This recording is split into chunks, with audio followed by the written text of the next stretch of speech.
Ano nga ba ang itsura ng paraiso? Maraming paglalarawan na ito ay lugar na payapa, maligaya, maganda, puno ng kalikasan, nagsasama ang tao at hayop na pinalilibutan ng tubig at taniman ng mga bulaklak. Well, hindi na daw kailangan pang mahanap yan sa kabilang buhay. Dahil now pa lang, binubuo na ang Arden Langit sa Lupa. Lugar kung saan hahaba ang buhay? Meron ba niyan? Sa totoo lang, achievement na may tuturing ang pagkakaroon ng long life. Kaya naman daw ma-achieve ito kung tutusin. Nasa tamang lifestyle lang o paraan ng pamumuhay at lugar kung saan tayo titira, nakabase ang posibilidad ng mahaba-habang buhay. Yun nga lang, iilang bahagi lang ng mundo ang biniyayaan daw ng ganitong klasing mga lugar. Kasama na dito ang ilang mga isla sa bansang Italy, Greece, Japan, Costa Rica at ilang bahagi ng Amerika. Pero dito sa Pilipinas, pwede bang magkaroon ng ganyan? Hindi kalayuan sa Metro Manila, may isang komunidad ngayon na dinedevelop ang tawag Arden Botanical Estate sa Tansa, Cavite. Agad mararamdaman dito ang probinsya feels, stress-free at freshness ng paligid. Layunin nito na bigyan ng maayos at malusog na pamumuhay ang mga nakatira dito, lalo na talamak na ang polusyon sa buong bansa. Paano nabuo itong konseptong ito ng Arden Botanical? We visited the place and nakita namin yung charm nung area. There's river, may mga old trees, and we wanted to preserve it. Pinag-aralan ng mga developer ang konsepto ng Blue Zone, isang pananaliksik sa mga lugar sa mundo kung saan marami ang nakatirang mahigit 100 taong gulang ang mga tao. Sinasabing dahil sa sariwa at natural na paligid, tulad ng malinis na hangin, walang chemical sa mga pagkain at lugar na pwedeng mag-exercise, pagkakaroon ng magagandang relasyon at mga aktibidad sa komunidad na may interaksyon sa kapwa at inang kalikasan. Posible talagang tumagal daw ang ating buhay. Kumonsulta pa ang kumpanya sa kilalang landscape architect at environmental planner na si Paulo Alcazaren para lang maisakatuparan ang isang sustainable lifestyle sa Arden Botanical Estate. Pinakamaiging sitwasyon para sa buhay ay yung may balance, yung course live-work balance, yung mga gusali against yung open space. Ang problema natin sa Pilipinas, lahat ng ating mga bayan at lungsod, mostly mga gusali lang, walang open space. Ito yung masasabing evolved way of living?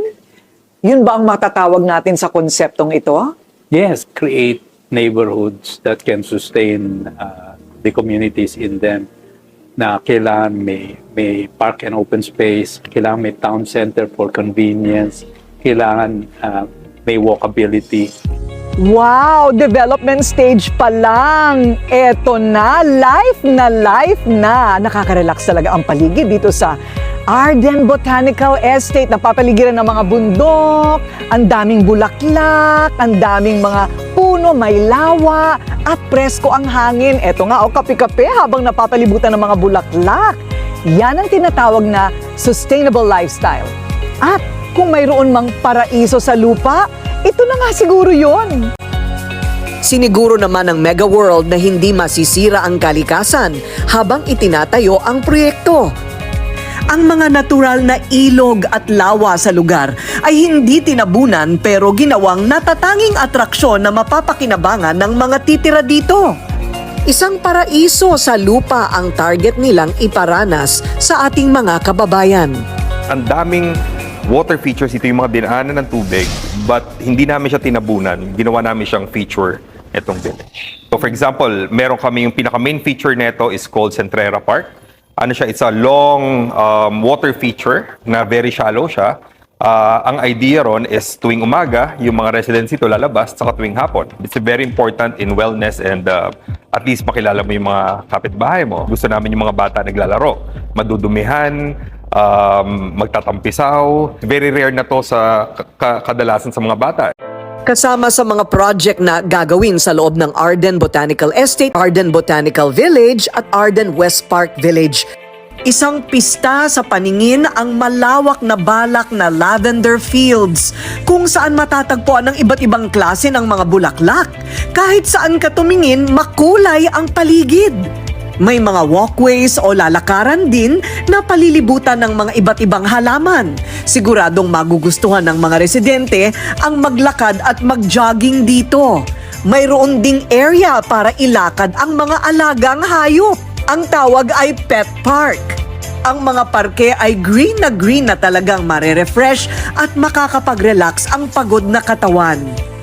Ang clubhouse na nakatayo ngayon, isang matatawag na Scandinavian-inspired green architecture. Halos hindi mo na masasabi kung nasa loob ka o labas ng building dahil blended ang kalikasan sa infrastruktura. All-in-one at kumpleto sa amenities tulad ng mga function room, conference room at iba pa.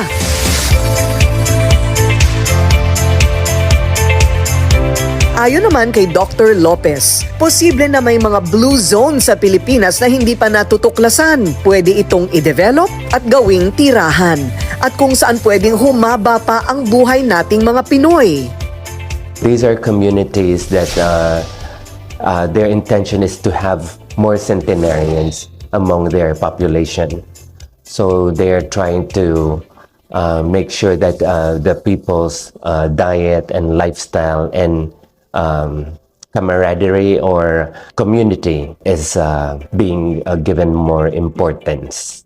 Dagdag din ng wellness doctor, huwag kalimutan ng mental health at holistic care sa ating sarili. Kaya may rekomendado din siyang mga tips na dapat ikonsidera.